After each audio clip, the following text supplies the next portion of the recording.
Good to Okay, go. thank you. Welcome everyone to this very interesting and important workshop that we're holding tonight on diversity, equity, and inclusion. Tonight, this is really for us to start a conversation, and it's a conversation that's actually been going on around, I think, most corporate board tables and also not-for-profit. So we may be more accurately joining a conversation that's going on around our states. And it's quite an interesting one. And I'm really actually very excited for the fact that we are having this opportunity to talk about these very important issues, and that you as the public are joining us as we take this journey. Tonight will be very much educational for us to get up to speed on what's going on in New York State and some of the guidelines that they have put out for us. And we will start to just develop our own thinking in this very, very important area. And with that, I'd like to turn it over to Roy, who will give us some opening remarks. Great. Thank you, Arlene. Hi, everybody. Thanks for joining us. So tonight's workshop, the Board of Ed workshop, is about continuing our conversation regarding the school's work around diversity, equity, and inclusion as guided by the New York State Education Department's Culturally Responsive Framework, which was adopted in 2018, and by the New York Board of Regents, and a call to action that was released in April of 2021 on behalf of the Board of Regents to advance the work in schools and across New York State. As you may recall, in an earlier board meeting, Dr. Ketke provided an overview and update of the framework. This past week, the Board of Regents also voted unanimously to adopt a policy statement that encourages every school board in the state to have a policy on diversity, equity, inclusion effective immediately. And I just want to quote from their statement. Accordingly, the Board of Regents expects that all school districts and institutions of higher education will develop and implement policies and practices that advance diversity, equity, and inclusion, and that they will implement such policies and practices with fidelity and urgency, end quote. Chancellor Young also stated that he wanted to distance the region's DEI policy statement from critical race theory. So it's definitely a move to separate the two. We understand and recognize that the work around these topics is difficult and challenging. We've heard from some of our stakeholders who are concerned that this will potentially further divide us. However, with all state standards that guide our curriculum, we're compelled to examine this framework and propose steps forward. We're also guided by the Bronxville Promise, which in part stipulates that students engage with the world and think critically. Our goal continues to be to teach our students how to think, not what to think. In addition to the state framework, we've heard from some of our alum who felt when they left Bronxville, they were not adequately prepared to have difficult conversations. As we started to research some of the colleges our students attend, we did notice that most, if not all, have freshman mandatory courses around the topic of diversity. As shared with us by a recent grad who attends Boston College, one course entitled Understanding Race, Gender, and Violence. It's one choice out of several that freshmen have to take to fulfill core course requirements. There's certainly a lot for us to think about as we unpack the framework. And at this point in time, I'm going to introduce Dr. Ketke, who's going to provide an overview of the framework and discuss some of the steps we're taking as a school. And if possible, I'd like to ask that we hold our Board of Ed questions, unless she feels urgent, until the end of her presentation. And then we'd love to have an open dialogue with the board, answer any questions, et cetera, et cetera. So at this point, Mara, I'm going to turn it over to you and hope that you have some sharing rights so you can share your presentation. I believe I do. Thank you, Great. Roy.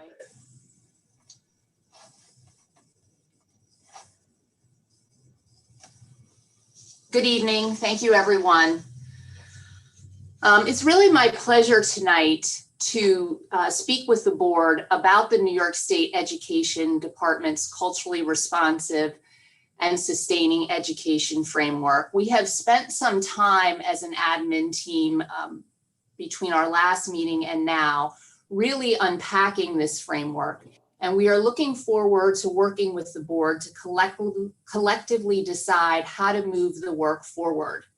In addition to the New York State Education Department's culturally responsive and sustaining education framework, we will also be discussing some New York State social studies frameworks as well as the New York State Social and Emotional Learning Standards, which we will refer to this evening in addressing some of our proposed plans. I'd like to make clear that we are also committed to continually updating the board and the community as we continue our DEI work.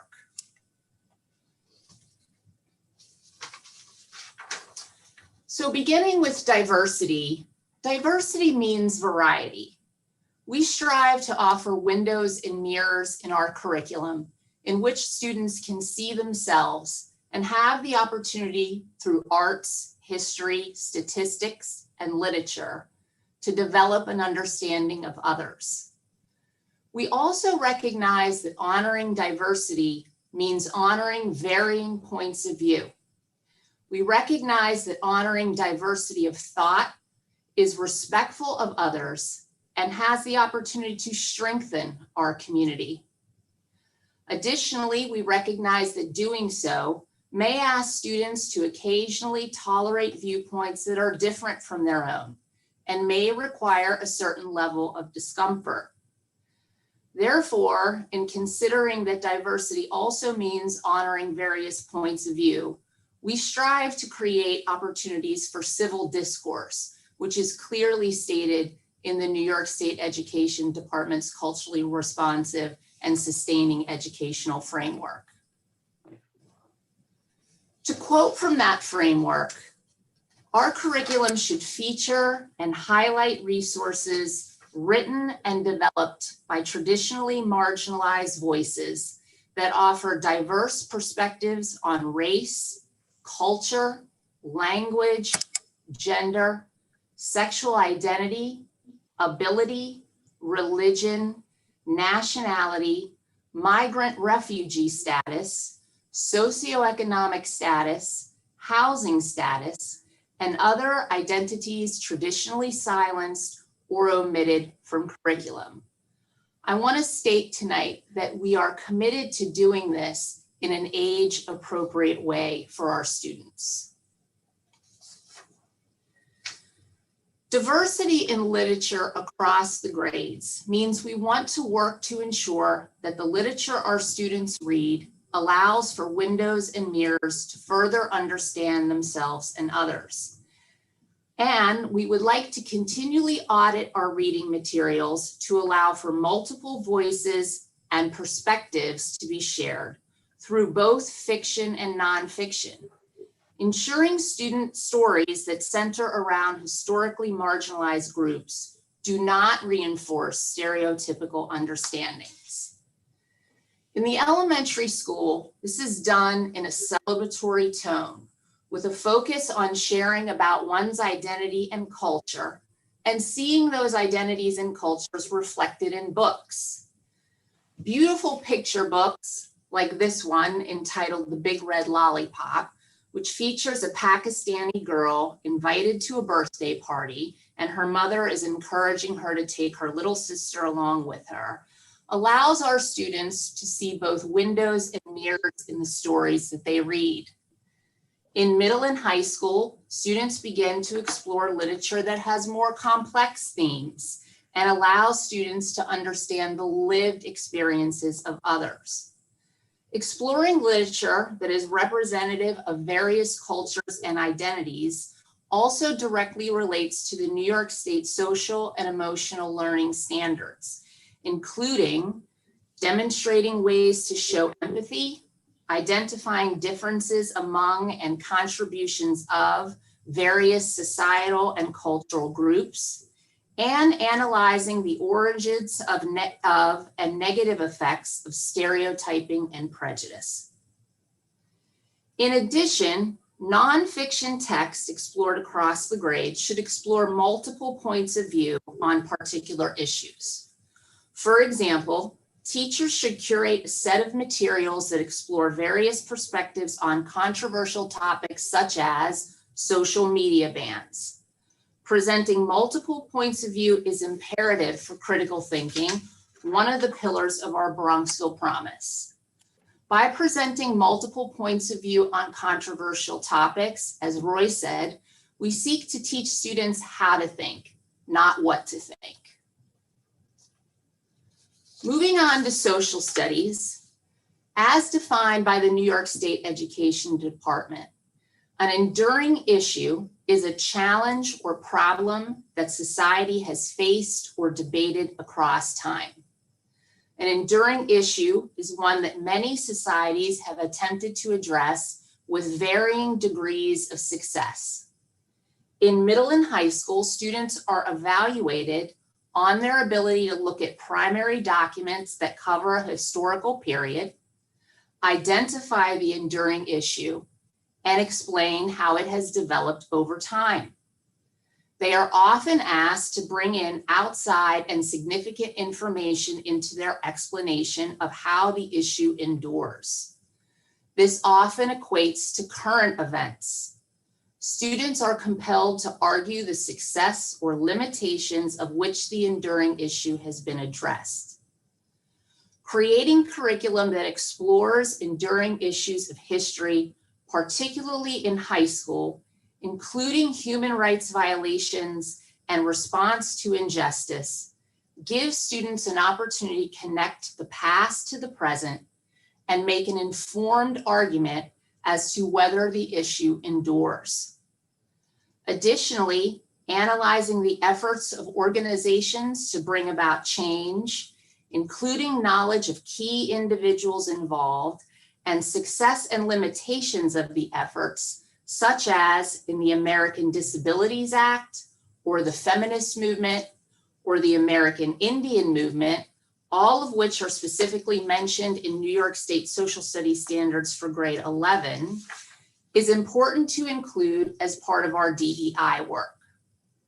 Teachers have expressed that such issues are best explored through multiple disciplines, including art, literature, statistics, and history. Returning to diversity of thought and civil discourse, in January of 2020, the Civic Readiness Task Force appointed by the Board of Regents presented their recommendations to the Board of Regents.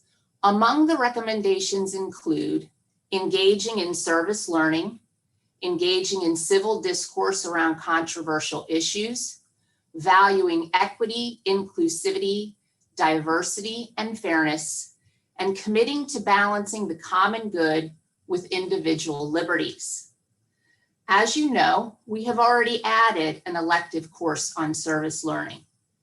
And we recognize that including texts that examine multiple points of view and exploring enduring issues of history can be sometimes controversial.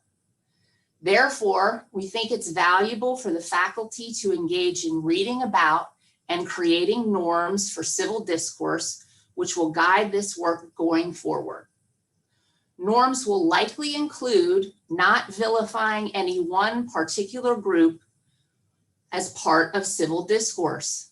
Also, when exploring controversial issues wherever possible, there will be an emphasis on presenting multiple points of view, so students are encouraged to explore how to think about these issues rather than what to think. At this time, I'd like to share a quote from one of our students shared via social media that promotes the need for civil discourse within our school community. Civil discourse should promote a greater understanding of controversial issues and not be a contest or argument.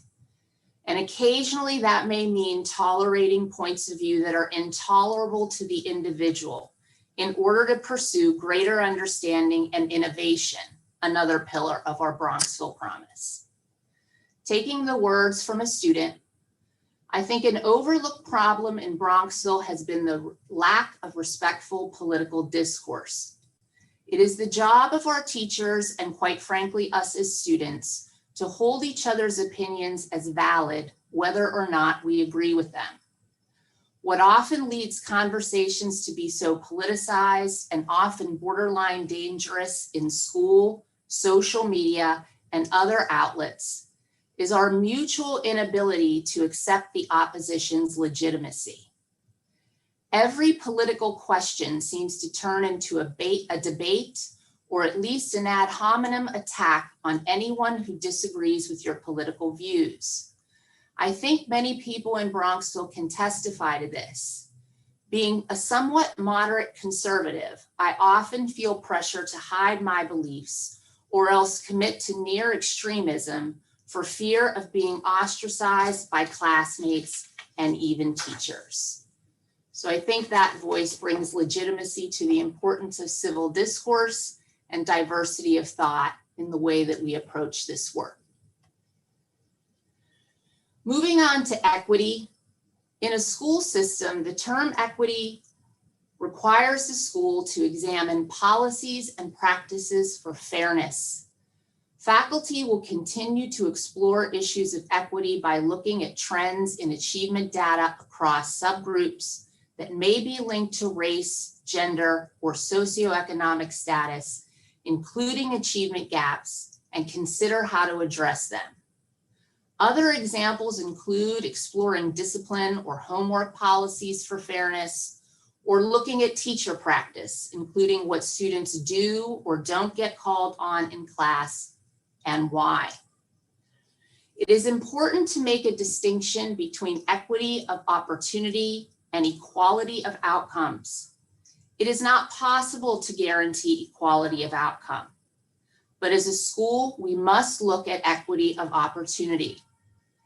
In fact, we do this all the time through modifications in our curriculum for some students, policies around athletics, open enrollment for grade 8 algebra, and access to advanced placement courses.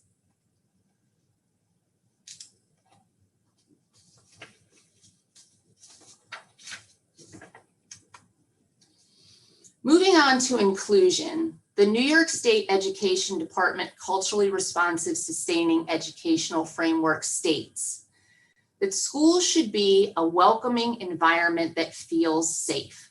It is a space where people can find themselves represented and reflected, and where they understand that all people are treated with respect and dignity. The environment ensures all cultural identities, including race, ethnicity, age, gender, sexual orientation, disability, language, religion, socioeconomic background, are affirmed, valued, and used as vehicles for teaching and learning. Tonight, I'd like to share 2 quotes from social media shared by our students that indicate we have work to do to create an inclusive school community and welcoming environment. As a woman attending the high school, I have been in situations where a group of boys sitting close to me were sexualizing a fellow female classmate of mine. The school should focus on educating its student body on sexism. Attending Bronxville School was a huge shock for me. During my first year of middle school, I received a number of racist remarks targeted at me because of the color of my skin and my features. Things like, they won't let you in the White House right before the 8th grade Washington trip. After a while, people became more accepting, but the topic of race and where I came from never came up. And I didn't dare say that some of my family identified as Muslim for fear of being shunned. Stereotyping a whole religion is never the answer. And I don't think I was ever taught that at the Bronxville School. It's a simple lesson that needs to be emphasized, even though it seems obvious. In addition to the New York State Education Culturally Responsive and Sustaining Educational Framework, the New York State Education Department's social and emotional learning standards also call on us to help our children explain how individual, social, and cultural differences may increase vulnerability to bullying and identifying ways to address it. Students should also analyze the origins and negative effects of stereotyping and prejudice and evaluate strategies for opposing stereotyping and prejudice, as well as evaluate how advocacy for the well-being and rights of others contributes to the common good.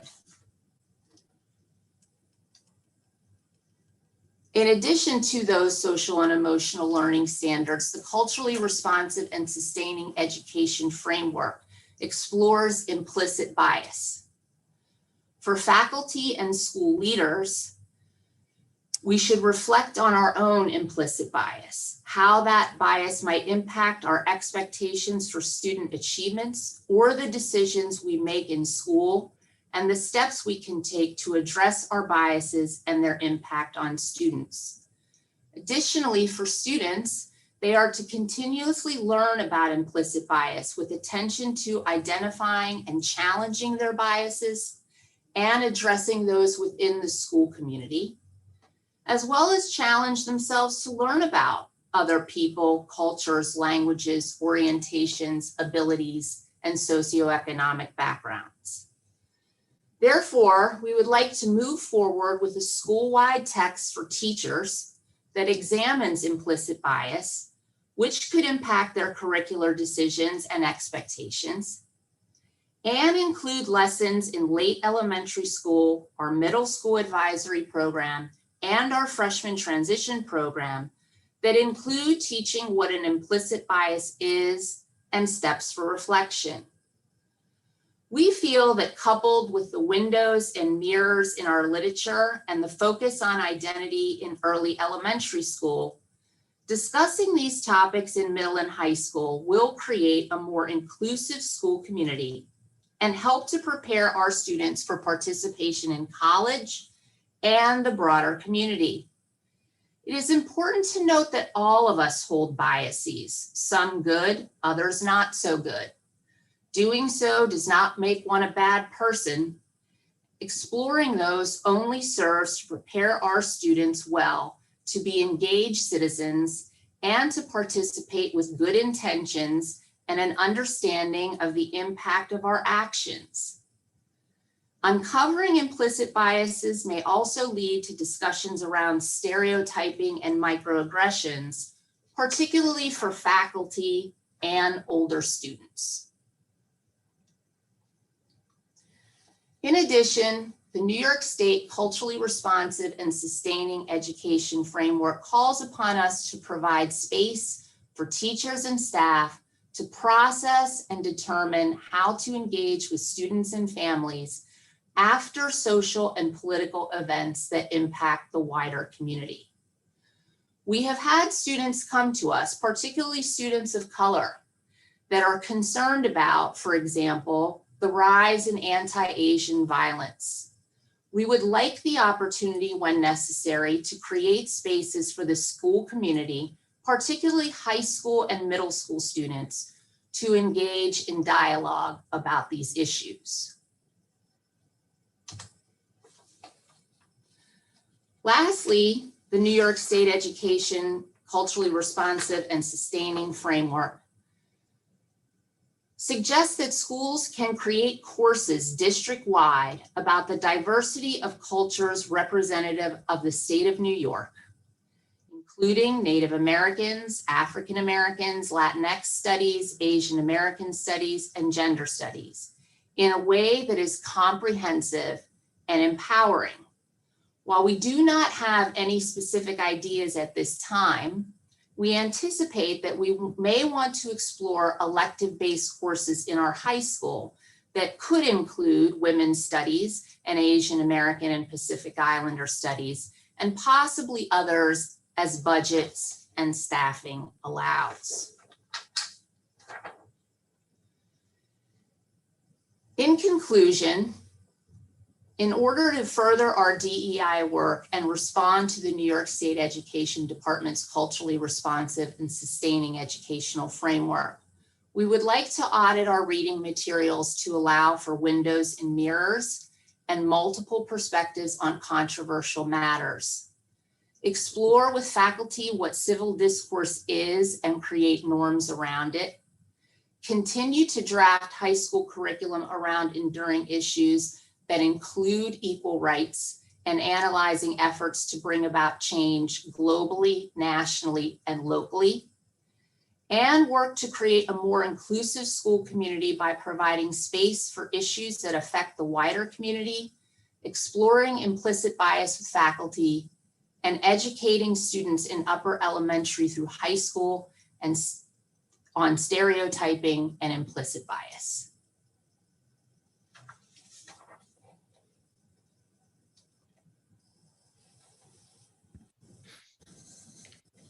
Thank you, Mara.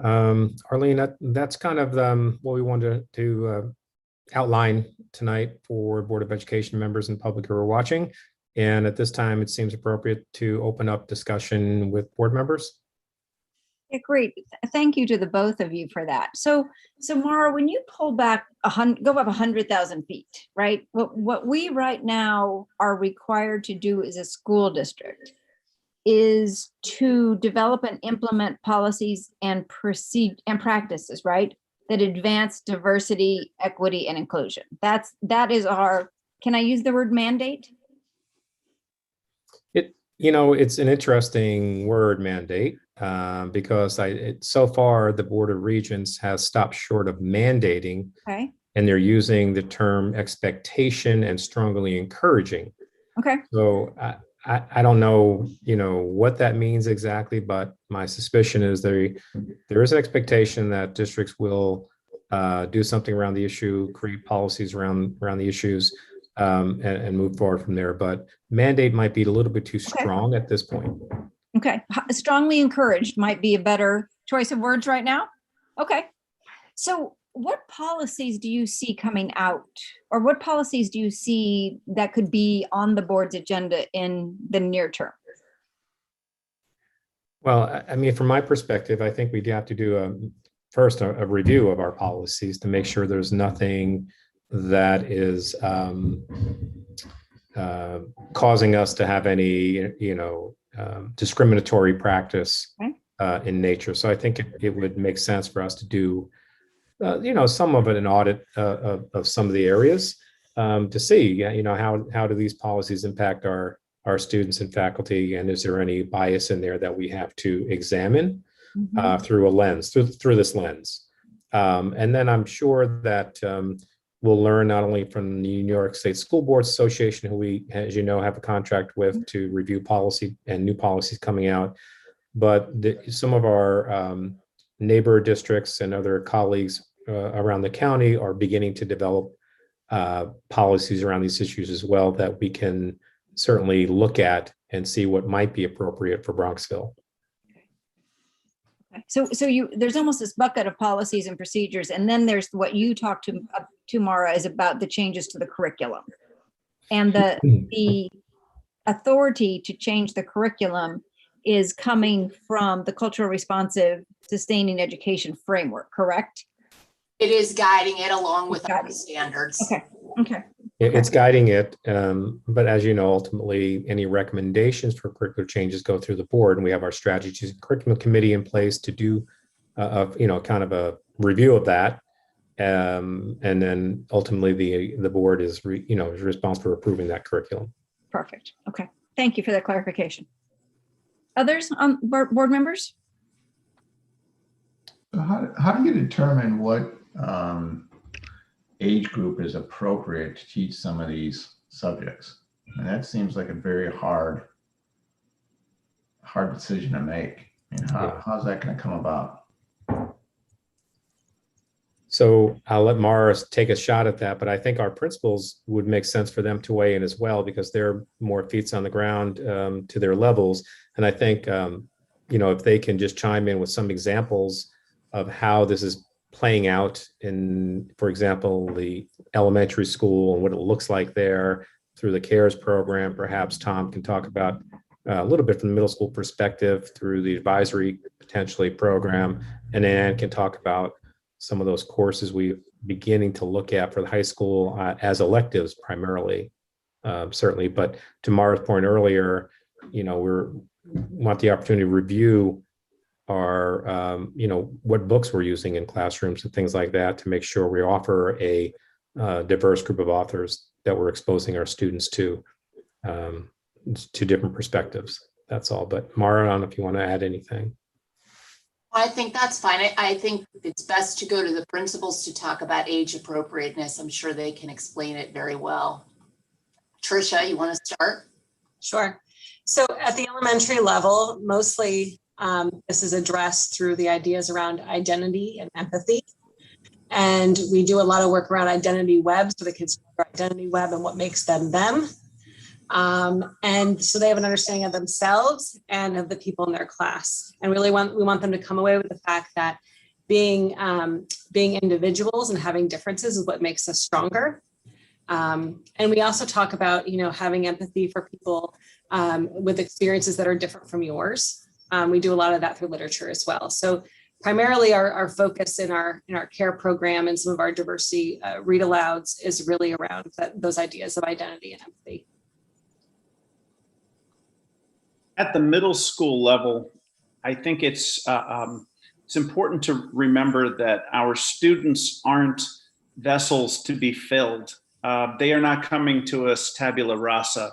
They're coming to us with a tremendous number of life experiences already.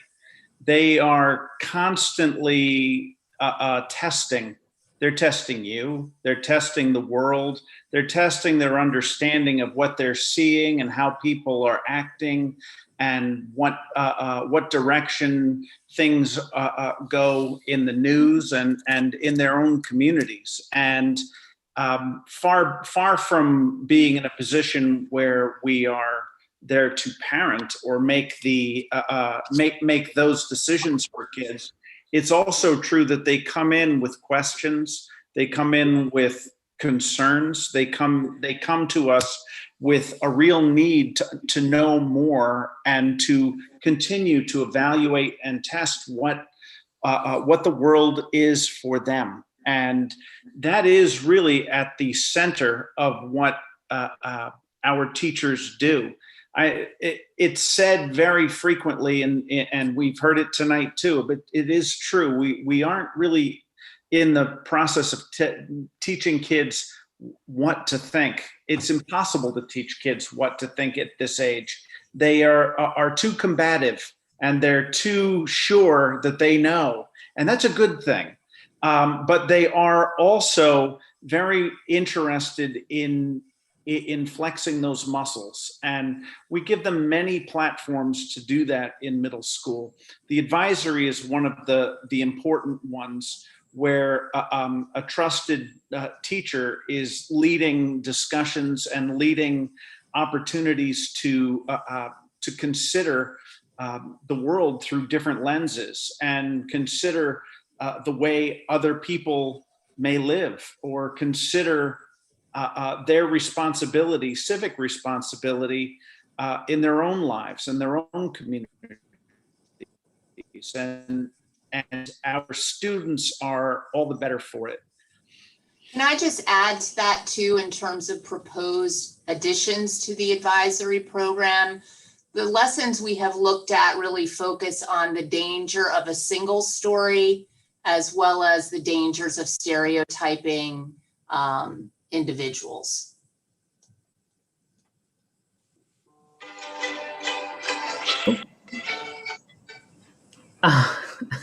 In the high school, obviously, we bridge from the middle school in our freshman transition program and build on some of that work. But what I would say that maybe differs is that in the high school, we're looking ahead to what our students will be expected to participate in college.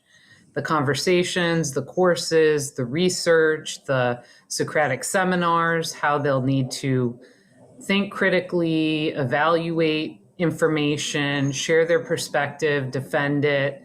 So we do spend time looking at what is being offered at the next level and ensuring that we're building things into the high school to prepare students for that. And also the last 3 years, we've been surveying our seniors in terms of how prepared they feel for what they're going to be walking into. We do it late spring, so they've already often had like an orientation. They've looked at their course catalog of the school they're going to. Even this year, our students shared with us they'd like to do some sessions around these topics during senior week because they feel that they want to be as well prepared as possible.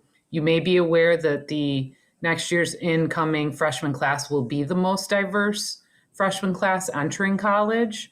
And our students are aware of that, and they want to be ready to engage in meaningful conversations. In addition, that survey that we do with our seniors is now, we're 18 months past 18 months out for the first group that we did it with. So now we're actually also surveying our college students that graduated from Bronxville and asking them, now that you're in college, how prepared do you feel from what we did in the high school? So honestly, I think we're going to get a lot of great information from our graduates who are midway through their sophomore year, at the end of their sophomore year of college. And that's going to continue to inform us as well. Mike, the other thing I would add is like materials that are potentially used in the classrooms are fully vetted by Mara, the faculty, the principals as well, to ensure that they are developmentally appropriate for whatever grade level we're looking at it. So it's not, somebody's not just bringing something outside, say, here, we're going to use this. It's, there's a vetting process that goes on as well. Okay. I mean, because we probably have all read or heard stories about some of the subjects that maybe be taught at the elementary level, at least I'm reading, it didn't seem appropriate for somebody at that level, and it was, more appropriate, let's say, somebody at high school. So it sounds like we have things in place to make sure that doesn't happen. And then do you think, you talked, I think, Mara, early on in your presentation that at the college level, now there are classes that are basically part of the core curriculum that they have to take. Is it our understanding that that's going to happen in New York State for the high school? Because you talked about electives at this point. Do you think they're going to mandate actual courses? I don't know that I think they will mandate actual courses. I know that at the college level, Aaron and I one day did some extensive research around what colleges require courses around understanding diversity, issues of equality. So that is pretty standard for most colleges our students attend.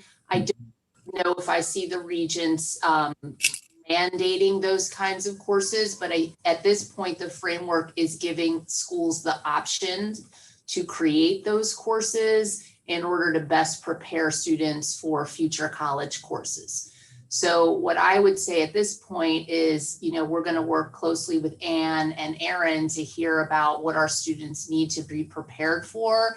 And if there becomes a need to create a course in high school that would likely be elective based, because we still have our mandated, kind of history courses, et cetera, we would want to explore that. We also want to explore within our English and history classes, engaging in some of these topics, as I mentioned. So even within required coursework, there is some discussion around issues of, let's say, equality and the fight for equal rights. Just to add to that, Mike, one way that I think does cause us to view our curriculum and ensure that we're adequately covering these topics is when the Regents does test students in the exams. Mm-hmm. They will frame essays around things like this. They will include these topics as required topics you need to address. Similarly, the advanced placement exams, they will reframe the way essays are going to be asked, and then they will indicate that the following need to be topics or concepts that are covered that need to be brought into the essay. So those are ways that we're constantly keeping an eye out to make sure, okay, if this is how the essay might shift, are we covering these broad ideas or topics to make sure our students are prepared either for the Regents or the AP exam. So it's not a course necessarily, but it may be a shift in the way the Regents is focused or the AP is. That's agreed. I thought that what the State Education Department put out was thoughtful and comprehensive, more than I'm used to. And I appreciate the fact that it was not mandated. Because it's very easy for the state education department to turn it into something with a checklist. Do you have check? And, that takes the thought out of it. I was struck as Mara was making the presentations that the comments of a number of the students and adults went back to the basic threshold of respect and safety. All of those things in the state vision are important, but if we are not creating an environment in which students, staff, parents are treated with respect and understanding, changes in courses don't really mean much. And I thought those comments were really they were well done, but they were pointed. We have to make sure that every student feels that they are coming to a place where they're going to be respected, and every staff member comes to a place where they're going to be respected. And it seems to me, whatever we do, we need to keep asking ourselves, are we dealing with that? And unfortunately, a lot of things have come out in the last several months where some students don't feel safe, don't feel respected. And that's painful. Others? No, I think, the outline of the program is terrific, but, like every great strategy, every great plan, it's all in the execution. And it really is, how do we ensure that we're reinforcing these ideals and these topics? One of the things, if you're reading the newspapers in the last couple months, what's going on at Brearley, what's going on at Horace Mann, what's going on at Dalton, and the intolerance that seems to be sort of driven through, those school communities for any other point of view than the ones that they're pushing. How do we just make sure that that's not happening in Bronxville? Because all it would take is one teacher to decide, hey, I want to teach this. I have a point of view about this, and I'm going to push this on students. Obviously, one of the students who said, I don't think that, a conservative viewpoint is valued or even, trusted in any way. Whether it's one side or the other, and I'm not promoting one side versus another. How do we ensure that that's being reinforced and managed? Because that seems to be the most critical part of it. Not do we have these great goals and ideals, but are we actually executing on that? Yeah, I think that's a great point, Tom. And I appreciate the point about the execution piece of that. And honestly, not to put this on the principals, but I think that's a heavy role of the principals, right? They're the ones that are with their staff. They're the ones that are primarily in the classrooms, along with Mara and the rest of us. But they're the ones who should be monitoring what's going on. We do meet quite often with faculty to discuss, cycles of work that we do to just see what's going on, see what kind of conversations they're having with each other and with us. So it really is the job of the administrators, quite frankly, to monitor, to discuss, to ensure that the curriculum we have in place is being followed in appropriate ways. Will there be some wild cards that can happen occasionally? Yeah. Will we make some mistakes along the way? Probably. But I think overall, it's really up to administration to work with our faculty to ensure that we're on target. I also think the work around civil discourse has major potential here, and I'm hoping that we take that on quite seriously. The world could use more civil discourse. And I really do believe that especially within our high school, when we're going to discuss something that is controversial and maybe has multiple points of view, that we present those to students without the teacher taking a particular stance, and allow for civility in that being discussed, which may mean, as I said, you have to tolerate a viewpoint that is opposed in opposition to your own, but that the outcome should be, mutual understanding and potentially even, meeting in the middle towards some sort of innovation. These kids are going to have to likely solve a lot of problems going forward. That's what, you do as you enter the world, and having the skills for the civil discourse, I think, is critical to this work. Just as a quick example, Tom, practically speaking, we introduced a project last year, involved some concepts or, more controversial topics the kids had to bring into the classroom.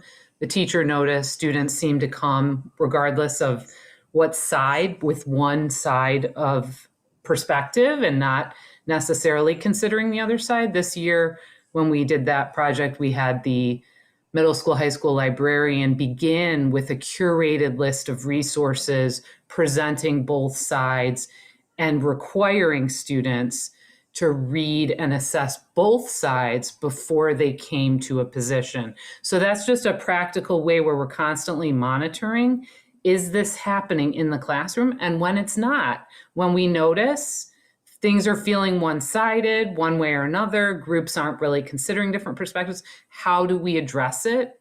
That's one way that we would then revisit that unit, put something in there, and ensure that multiple perspectives are being looked at before students come to a particular conclusion. That's great. Thanks. Thanks, Ann.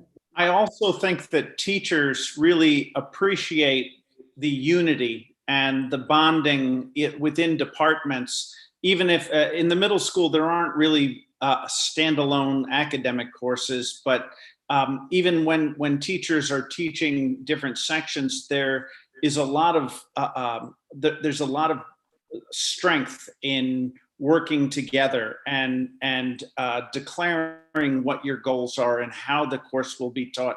The teachers don't want to be in a position where they're rogue or going far afield. They want very much to teach a reasonable curriculum based on content and materials that have been vetted and agreed upon, and they really gather a lot of strength and a lot of safety in that notion too, which is helpful to us all, which is really a tacit part of what grade level meetings are about, and team meetings are about, and content specialist meetings are about. There's a constant iteration.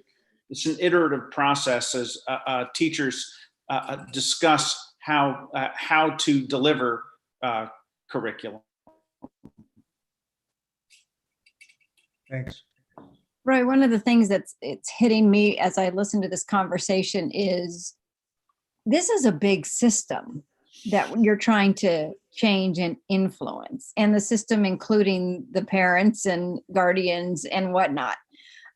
It's my understanding that the PTA has been doing some education with the parents, I think is an accurate thing to say. Mhm. And I just wanted to highlight that for those who may be listening, is that I think the PTA will continue to play that role. And I think that's pretty important. And how do we keep in sync with the PTA? Just because this is such an important initiative to do it in lockstep. Yeah, so we've had conversation with PTA leadership on what they are doing, and some of the consultants they want to bring in to have parent workshops and start the education process of parents. And as we've said to them, and as we said to other people, that's terrific, and we think it's an important component of what they do. But I just want to remind people in the audience that PTA is not influencing our curriculum. That's not their role. Do we speak with them about it? Absolutely. Do we let them know what we are thinking so they can hopefully, help us with educating parents? Absolutely. But there are some on the PTA who feels it's an important topic, and they're offering again, education just to start that process of learning. But I just want to emphasize again that some people have, because I've heard it myself from other people, that, the PTA is changing our curriculum and it's not the way it works. I just feel it's real important that we emphasize that. But, we work with them. I meet with PTA leadership, was it once a month or thereabouts? And we have council meetings every month at each of the building levels as well that involve PTA. So there's a lot of communication that does occur. Great, thank you. I serve on another or a not-for-profit board where we've tackled this topic. And, the first thing that we figured out was that we didn't know much. And so, educating us and training us was actually the very first thing we could do before we could even put together policies and procedures and statements, because we didn't know enough. So I think it's great that the PTA is out there helping parents. And I appreciate your words but we do the curriculum, and in the process that you described earlier with the strategy and the curriculum committee, and then going through the board, that's where that authority falls. Yeah, and the administration is also doing our bit about trying to learn more. We're certainly not the experts in this area by any means, but we are also meeting and working with people from the outside to help us understand our personal journeys and our collective journeys a bit better, so we can come up with and recommend appropriate procedures, policies, and curriculum ourselves. So Roy, if I could just highlight one last thing, and that was the words that in your opening remarks, you talked about, I believe it's the chancellor, I apologize if I have the wrong, no, it's the chancellor, about that he wanted to distance the region's DEI policy statement from critical race theory. I actually had a gentleman who lives down the street from us that doesn't have any kids in the school, came into my backyard almost yelling at me, tell me you're not going to do critical race theory, right? So can you just explain that a little bit more and what that means to us? Well, I'm not quite sure what it means to us. I mean, it's pretty straightforward, right? I mean, I think because, there's been a lot of controversy around critical race theory, and but on the flip side of that, you can't let the connection of that stop the important work that we want to do on DEI, right? So to separate that, I think, is very smart. And to make a statement like that is critical for us. So people who are less informed about schools because they don't have any children in school or whatever, understand it's not about that. It's about something very different. Right. So, for us, I mean, that's why I highlighted, I thought it was a really important statement that was made. Agreed. Other board members?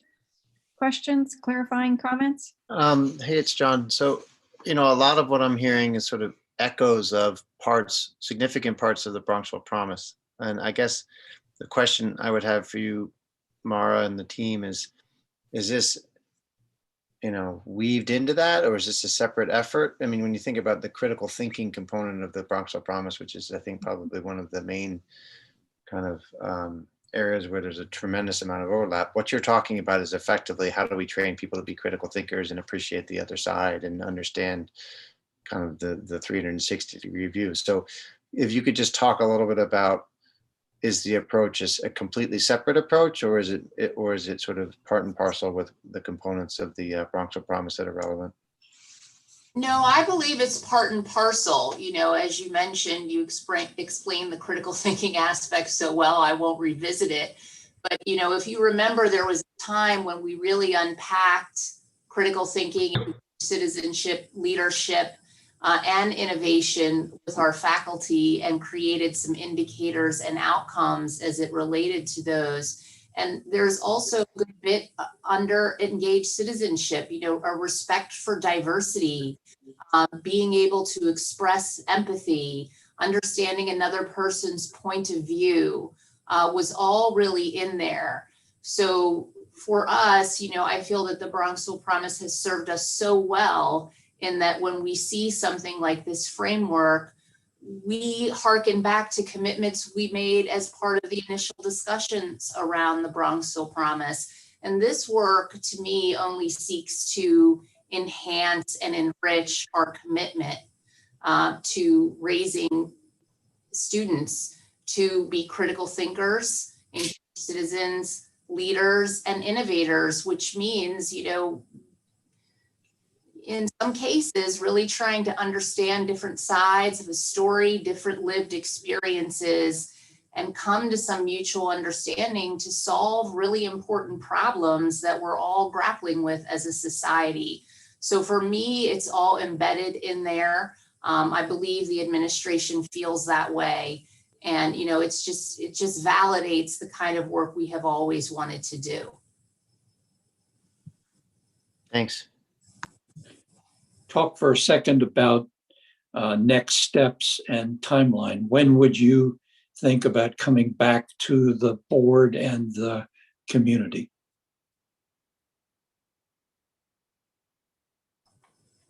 Would you like me to answer that, Roy? Or? If you want to, yeah, go ahead, Mara. You can start and I'll fill in behind you. Go ahead.